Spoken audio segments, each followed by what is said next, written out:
Sylvain Rousseau, le lancement a été reporté à cause, nous dit-on, d'une anomalie au sol. Est-ce que vous avez plus de précisions? Eh bien non, pas plus de précision pour l'instant. On sait que c'est une anomalie au sol. Selon les premières déclarations, c'est une décision qui ne remet en cause ni les performances du lanceur ni du satellite. C'est une décision qui a été prise par mesure de sécurité. On n'a pas encore de date pour un prochain lancement. Il faut bien comprendre que on n'est pas comme par exemple sur le Starship de SpaceX qui doit lancer cette nuit, où on a une fenêtre de 2 heures pour le lancer. Là, c'est vraiment à la seconde près.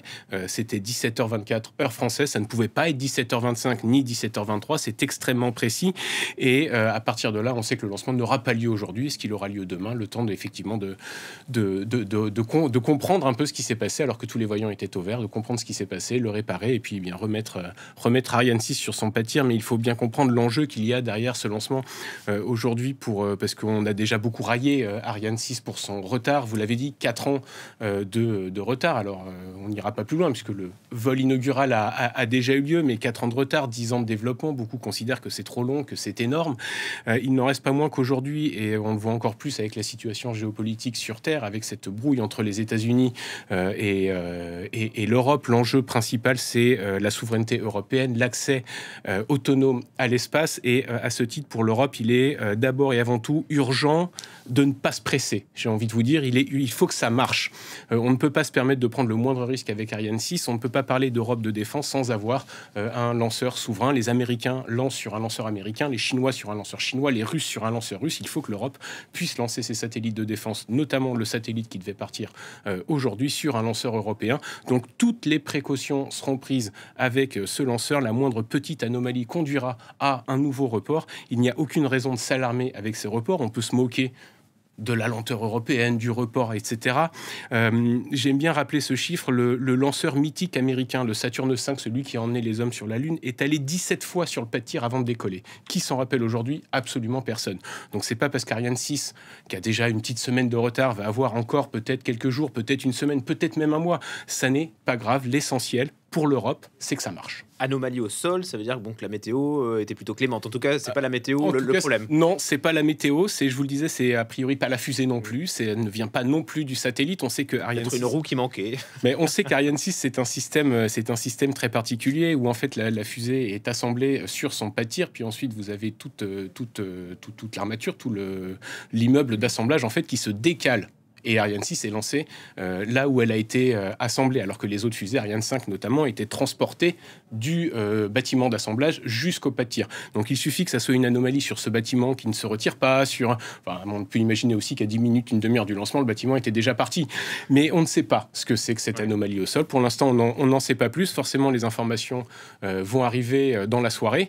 Et puis probablement une date également qui sera fixée, on l'imagine assez rapidement. Est-ce que vous pouvez nous en dire plus sur cette mission Ariane 6 qui était censée, il y a maintenant 10 minutes, mettre sur orbite un satellite militaire français? Exactement, satellite CSO-3, composante spatiale optique. C'est un satellite d'observation optique et d'infrarouge qui va fournir des images d'extrêmement haute résolution. Il est donc déployé par le ministère de la Défense française. Il va rejoindre ses deux compagnons, CSO-1 et CSO1 et CSO2, voilà, pour permettre aux armées françaises d'avoir une mini constellation d'observation de la Terre. C'est un satellite de 3 tonnes 5, dont le lancement est attendu depuis 2022, mais on rappelle que depuis l'invasion à grande échelle de l'Ukraine par la Russie, eh bien, l'Europe n'avait plus de capacité de lancement, puisqu'elle lançait avec des vaisseaux, avait lancé avec Soyouz. Ça s'est évidemment arrêté il y a maintenant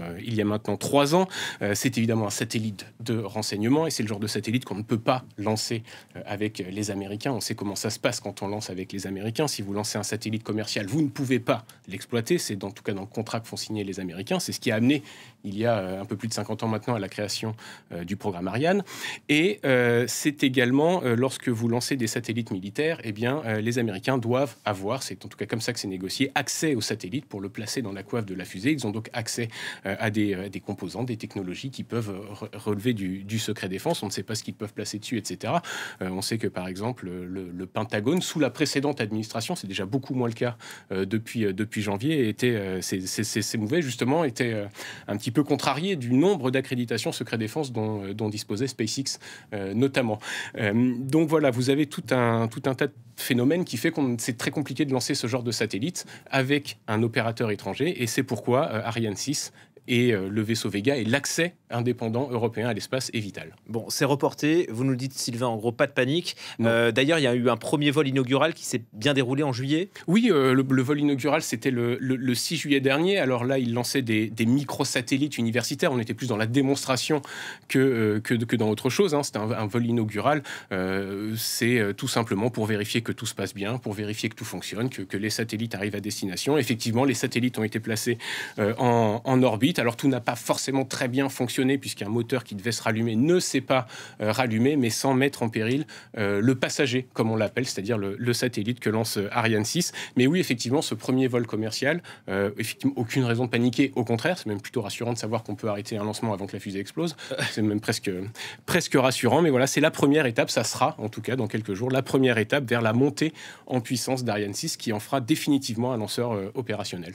Bon, on a les yeux rivés sur les dépêches. On nous dit juste, on parle d'une anomalie au sol. C'est ça. La seule décision possible maintenant est de repousser le lancement qui n'aura pas lieu aujourd'hui, a déclaré le responsable d'Ariane Space, 30 minutes donc avant le décollage prévu. On garde espoir, bien sûr. On se reverra. On se retrouvera, Sylvain Rousseau, un peu plus tard. Merci beaucoup.